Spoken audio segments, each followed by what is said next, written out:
आइ हम भाँटा के तरकारी बनबा जा रहल छी, त अहाँ से वीडियो के पूरा जरूर देखबे और ज्यादा से ज्यादा लाइक, सब्सक्राइब, शेयर जरूर करबे।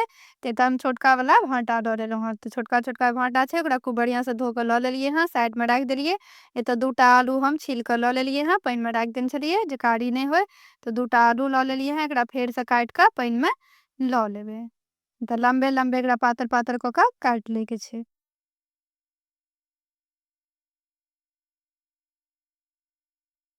तो दुनू आलू के पहले काट के ल लेबे।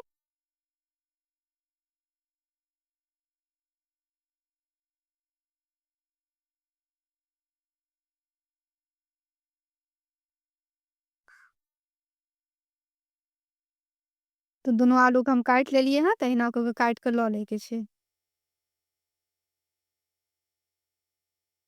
अब गैस पर में एकटा लोहिया ल लेलिए हँ, एमे 2 चम्मच सरसों का तेल द देलिए हँ। 1 चम्मच से 2 चम्मच द देलिए हँ। एकरा गरम क ले के छै। जहन तेल गरम भ गेले हँ, त एमे आलू सबटा खसा देबे। एक पानी से और आलू के धो देलिए बढ़िया से छान के। आलू एमे खसा देलिए हँ। अब एकरा चलबे त आलू के पका ले के छै, भूज ले के छै।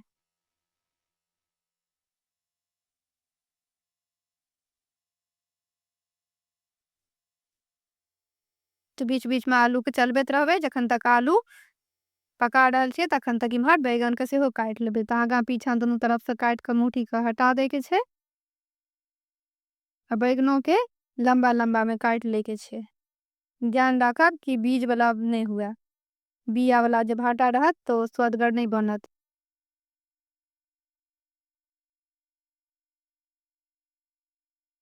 तो सबटा बैगन के हम लंबा लंबा में काट लेबे। पहले 2 फाँक क लेबे आ फिर लंबा लंबा क के काट ले के छै। ती बहुत मुलायम वाला भाटा है, बहुत सुंदर है। बैगन तकरा ल लेलिए हँ। देखिए बहुत कम बीज है इमे। तो सबटा भाटा के हम काट लेलिए हँ। अब देखियो तखन तक ई आलू सेहो सिद्ध भ गेल हँ, लाल भ गेल हँ। त एहन क के भूज ले के छै आलू का। अब सबटा आलू निकाल लेबे। त हम बिना प्याजे लहसुन की आलू बैगन के तरकारी बनेबे, त अहाँ से वीडियो पूरा जरूर देखबे। त ओही तेल में हम आधा चम्मच जीर द देलिए, आधा चम्मच हम मंगरैल द देलिए जकरा कलौंची सेहो कहे छै, और आधा चम्मच मेथी के दाना से द देलिए हँ। आधा चम्मच राई द देलिए हँ, जकरा काला वाला सरसों सेहो कहे छिए, रैंची सेहो कहे छिए। और आधा छोटकी चम्मच से आधा चम्मच अजवाइन द देलिए हँ, जकरा जमैन सेहो कहे छिए। 2टा तेजपत्ता द देलिए हँ। या अगर पचफोरना बनायल हैत त पचफोरना सेहो द देबे। हम अलग अलग से देखा देलहुँ हँ। या 5 फोरन हैत त 5 फोरन सेहो द सकै छिए, एकरा 5 फोरन सेहो कहि सकै छिए। 2टा सुखेलका मिरचाई से तोड़ के द देलिए हँ। अब सब चीज खूब बढ़िया से जहन पाक गेले हँ, तहन एमे कनिक हींग द देबे। आधा से आधा चम्मच हींग द देलिए। हींग देला के बाद तुरंत एमे भाटा खसा देबे। हींग के जरबे के नहीं छै। हींग जरा देबे त सबटा ओकर गंध जे छै, खुशबू सबटा हट जेते। ते दुआरे हींग खसबे देरी फिर भाटा खसा दे के छै। गैस का तेज पर रखबे।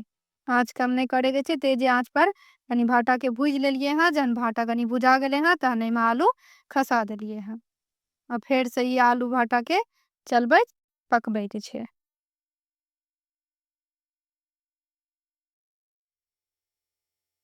अब एमे आधा चम्मच हरद के बुकनी द देबे। आधा चम्मच मिर्चाई बुकनी द देलिए हँ। काश्मीरी लाल मिर्च देलिए हँ। आधा चम्मच धनी बुकनी द देबे। आधा चम्मच गरम मसाला द देबे।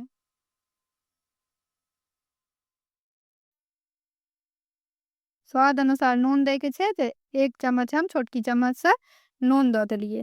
और एत 2टा टमाटर के सेहो लंबा लंबा काट के द देलिए हँ। मोटे मोटे काट के दे के छै, खूब मिही नहीं करे के छै। आब एकरा चलबे पकेबे। तो गैस का आँच कनी कम क देबे। कम आँच पर में एकरा चलबे पकबे के छै। कियाकि बैगनो मुलायम भ गेल छले हँ, आलूओ पहले भूज लेने छलिए हँ। त आब मसाला के कम आँच पर में भूजबे, नहीं तो मसाला जरा लगते। पानी एको रती नहीं दे के छै। खूब बढ़िया से मिक्स कर देलिए हैं सब मसाला का। अब एकरा ढक्कन से ढक के, ढक्कन बीच बीच में हटा के एकरा चलबे पकेबे।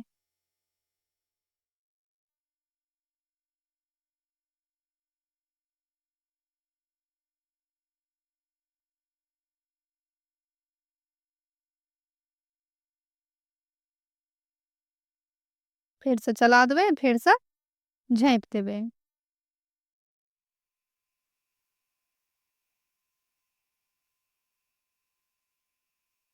फेर से ढक्कन हटा के फेर से एक बेर चला दै के छै।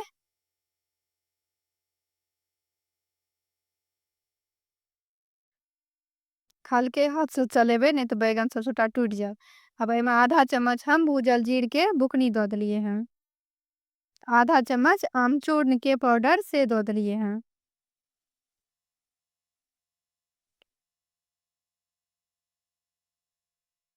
हल्के हाथ से एकरा मिलबै के छै, कियाकि बैगन बिल्कुल सॉफ्ट भऽ गेलै हँ तऽ सबटा टूटि जेतै, आलुओ सिद्ध भऽ गेल छै तऽ टूटैके डर रहतै, ताहि दुआरे एकरा हल्के हाथ से चलबैत पकेबै। फेर से एकरा झाँपि देबै।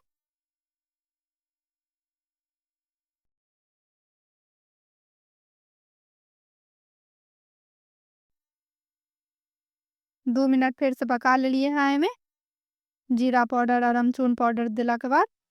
तो देखियो ई बैगन आलू के तरकारी बनकर तैयार हो गेल है। एकोटा आलू नहीं टूटल है ने बैगन टूटल है।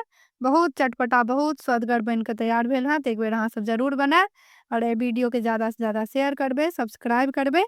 पूरा वीडियो देखे के लेल अहाँ सबके बहुत बहुत धन्यवाद। देखियो हम अहाँ सबके निकालि के देखबै छी जे कतेक नीक ई बनकर तैयार भेल है। जते नीक देखे में लागैए ओतबी स्वदगर ई बैगन आलू के तरकारी बिना प्याज लहसुन आ बिना पानि वाला बनकर तैयार भेल है। तो एक बेर अहाँ सब जरूर बनाएब।